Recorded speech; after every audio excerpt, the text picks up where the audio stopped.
هذا هو الزليز ديال تركيا، نقولها من الصباح. وفين كاين في المتحف. نوريوك حنا الزليج المغربي فين كاين، باقي في القصور. انا بابا دخل الجزائر انا 1918 انا دي ماروكان. حنا مغاربه وبا دخل الجزائر اش من عام. وات السيارات ديال البوليس ديال ايران قال لك في طنجة. السفير الياباني يرقص مع عامل نظافة مغربي في مشهد أثار استحسان المواطنين.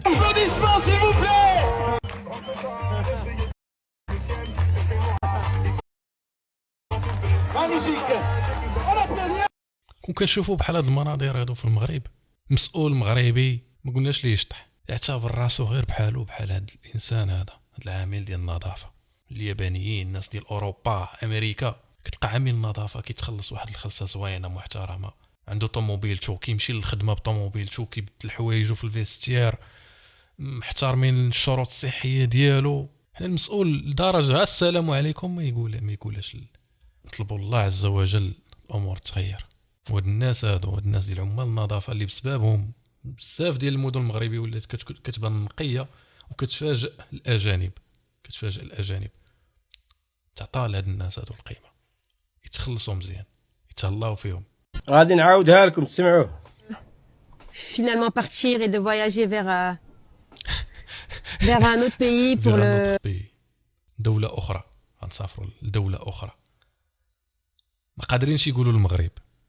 pour la CAN pour jouer les matchs شكون هي؟ officiels. هذه لاعبة ديال كرة القدم ديال السيدات ديال المنتخب الوطني الجزائري. هذه قالت لك راه تحضر الكأس افريقيا اللي كاينه في المغرب ياك، ولكن من تعطي التحضيرات قدامنا واش قالت لهم؟ قالت لهم غادي نمشيو لواحد الدوله هاك نلعبوا لا كوب دافريك. عيب وحشومه وعار الا انت لاعبه ديال المنتخب الوطني الجزائري، عيب الا انت تلعبي في اوروبا وتلعبوا في يعني بنادم تلعب يعني تكون في واحد الدوله ديال بلد القانون وكذا منا حشومه. هو غادي لواحد البلاد اللي راك تقولي هاك غادي تلعبي فيها وغادي تاكلي فيها وغادي تباتوا في هذاك الاوتيل وكذا منا، بصح ما تقدروش تقولوا اسم المغرب. ماشي الخاطره هذيك اوامر كتبقى الاوامر ديال السياده. يعني حشومه وعيب وصلنا حتى لهاد الدناءه، وصلت حتى اللاعبين ديال كره القدم وصلت راه حشومه عيب الا انت تلعبي كره القدم. حنا غادي نمشيو لواحد البلاد ديال هاك، غادي نمشيو لواحد البلاد كاس افريقيا هاك، فين هذه القمر ياك؟ راه غادي غير عند جارك، جارك هذاك ما عنده والو، غادي تمشي تلعبي كره القدم نورمالمون تكون تقولي كلمه خير كلمه زينه باش غادي تمشي. ايش خصهم يشجعوا ضدكم؟ انا نطلب الجماهير المغربيه تدخل تشجع ضدكم، يدخلوا يشجعوا ضدكم يصفروا يديروا اللي بغاو، لان انتم اصلا مناكرينهم غادي تلعبوا مناكرين. انتم غادي عند المغرب تلعبوا عندهم مناكرين تلعبوا عندهم. توقعوا اي حاجه منهم، راه هما العالم الاخر وصينهم قالوا لهم ما تذكروش اسم المغرب، ما جبدوش المغرب. شو ما عرف داك المؤتمر الصحفي ديال المدرب ديالهم مخبيين اللوغو ديال الخطوط الملكيه المغربيه. لا حول ولا قوه الا بالله. حتى للدرجه الناس حاقدين كارهين ما حامليناش السميه ديال المغرب كتأزمهم. لا لا لا لا لا لا لا لا لا. شوف السيد سكرا الكاو ما كاينش في هذا العالم، طوموبيل ديال الدوله. وشكون قال لك سكران؟ علاش ما تقولش ممكن يكون مريض، ولا الطوموبيل فيها مشكل كتلعب ليه كتهرب ليه، ولا مريض، ولا ما شربش دواء، ولا كتديه الغمضه؟ ما تحكمش على الانسان من النظره الاولى صاحبي. طوموبيل ديال الدوله سكران ما كاينش في هذا العالم هذا، غادي بلوطوروج غيقلب عباد الله. شوف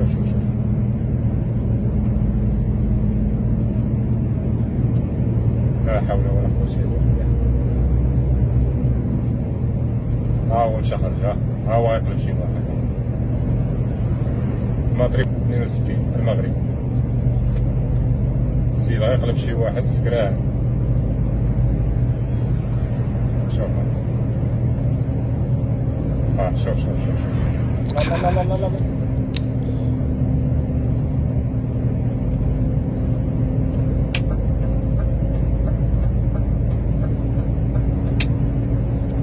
هو دخل قدام كيف. شوف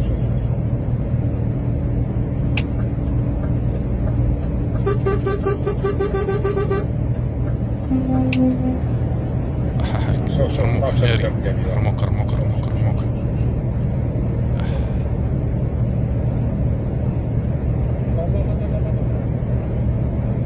الحمد لله داز بسلام، مبقاش الكارثة. يمكن واحد القضية الخوت نتعلمو، مبقاوش نحكمو على الانسان من النظرة الاولى، ما نحقروش بنادم. الثقافة ولات سائدة، وهذا المرض هذا ولا سائد في بزاف ديال البشر. الله يهدي الجميع الخوت. القرية المسلمة النائية في أعماق ليبيريا جاءتنا بشيء مفاجأة أو شيء نادر، ألا وهو مصحف كريم مكتوب بخط اليد. تفاجئوا الخوت، هذا المصحف هذا تفاجئوا شكون ديال من هذا المصحف. كملوا الخوت الفيديو حتى الاخر، كملوا. ورثته تلك القرية الكريمة. هذه مدينة توشو أكثر من 400 سنة. قلت لي هذا الكتاب من كم سنة؟ مكتوب أكثر من 300 سنة. نعم.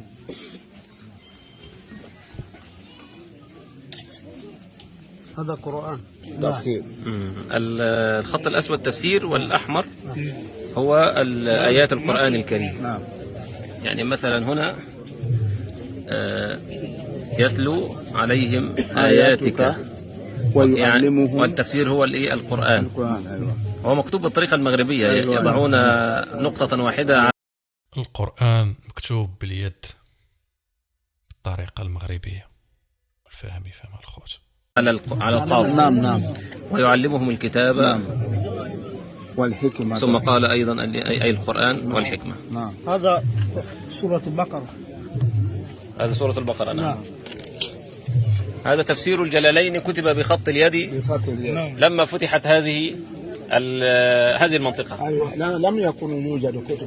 ما دام أن الكتاب القرآن مكتوب باليد المغربية وبالطريقة المغربية، يعني أن المغاربة هم من أدخلوا الإسلام إلى هذه المناطق من إفريقيا في ليبيريا. لو وجد الكتب واحد معناها المفروض كل واحد يعني يدونها باليد. وهذا من جلد الماعز. جلد الماعز بالطريقة العتيقة القديمة. نعم. وإنه لكتاب كريم. حسان المولود أحد أقدم ممارسي مهنة التوابل بالجزائر العاصمة، رغم مرور السنين لا يزال متعلقا بها. أقدم واحد تاجر كيبيع العطرية في الجزائر. شوفوا شكون هو الخوت، الأصل ديالو. الور حنا التجاره هذه من بول الجد على كل حال، سي دي بيرون فيس. انا راني نعلم دوك في وليدي. انا بابا دخل الجزائر هنا 1918، انا دي ماروكان. حنا مغاربه، وبا دخل الجزائر اش من عام، رجعوا اش من عام، الجزائر هنا 1918 في 1918. با دخل الجزائر في 1918، هو اول عطار دي ماروكان. دخل الجزائر 1918. انا بديت معاه الاج دو 11 فهمتي. خدمت معاه 30 سنه ومن بعد توفى مسكين. انا ولد الشيخ محمد الدقاق، وانا الاسم تاعي بن علي، الاب تاع العطريه في الجزائر. على خاطر في السنوات نتاعو الله يرحمه، في السنوات جدي من قبله ما كانش الناس يعرفوا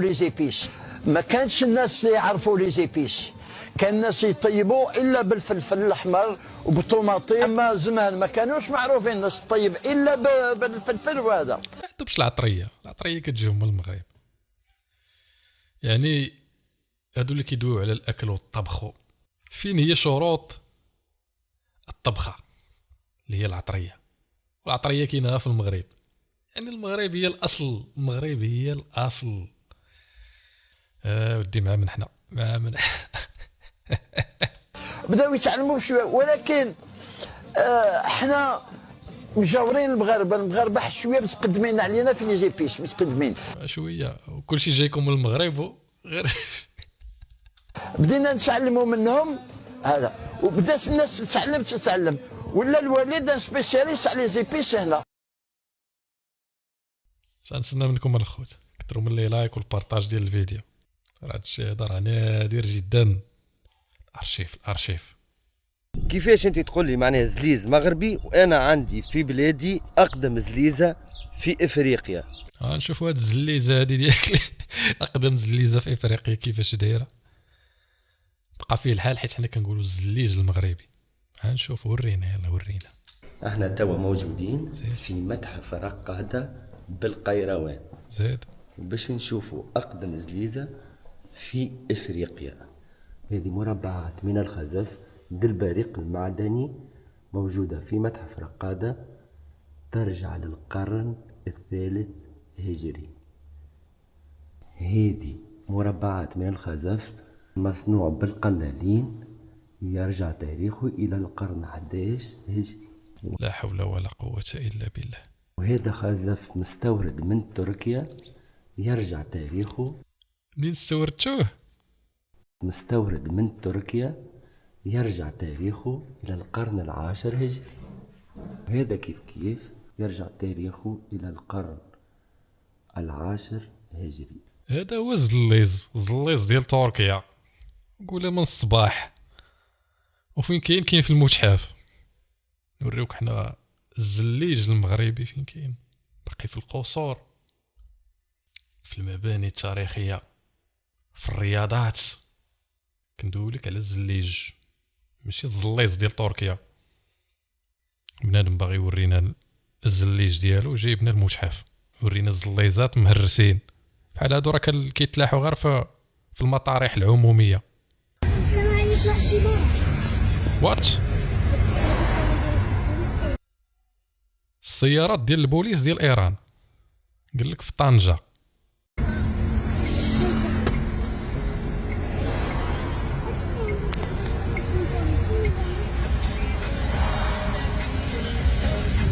كيفاش القضية الخوت؟ اش كيديروا الطوموبيلات ديال البوليس ديال ايران في طنجة؟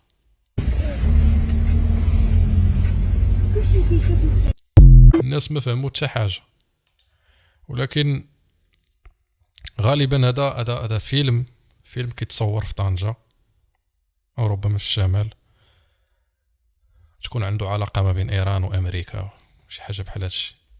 هذا هو التفسير الواحد. واللي عنده شي فكرة الخوت او اللي عنده شي خبر على هادشي هذا يخلي لنا في التعليق باش نستافدوا جميع. اذا هنا خوتي نكون وصلنا لنهاية الفيديو، كنتمنى يكون الاعجاب ديالكم. فرقوا لنا الفيديو بلي لايك، البارطاج والتعاليق الخوت. اللي مازال ما اشترك في القناه اشترك. هذه القناه الثانيه الخوت اللي غادا تكون متنوعه، غادي نجبدوا فيها بزاف ديال المواضيع ان شاء الله، ونذكروا فيها بزاف ديال المعلومات ونستافدوا فيها ان شاء الله. وخليتكم على خير ان شاء الله في راسكم.